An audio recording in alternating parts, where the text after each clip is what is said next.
Unregistered and almost untraceable. A major loophole in the sex offender registry is allowing some attackers to simply disappear. Investigative reporter Christopher Heath read through hundreds of pages of documents to discover a system in which both victims and law enforcement are unable to track convicted sex offenders. I saw him in the hallway. He'd come out and was standing and watching me. Rachel Sines returned to her Metro West apartment and walked in on a burglary. But her nightmare was just beginning. The apartment was so small that he came up from behind me and tackled me pretty quickly.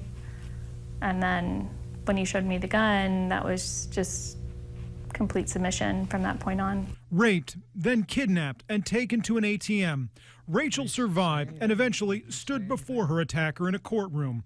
For the rest of her life, she'll know exactly where he is. But 9 Investigates has discovered not every victim receives this. This internal report by the Department of Defense Office of the Inspector General found major loopholes with military sex offenders, allowing dozens to walk out of federal prison and never report in.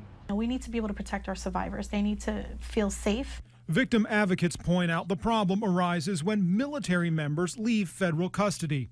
In the civilian justice system, offenders register before they leave prison. In the federal system, they're told to register after they get out, essentially on the honor code. It really does, injustice to the survivor. In 2014, Coast Guard seaman Colby Bailey was sentenced to 18 months for aggravated sexual assault in Clearwater.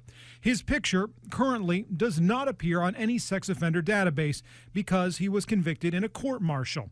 When he's released in 2016, it'll be up to him to register on his own.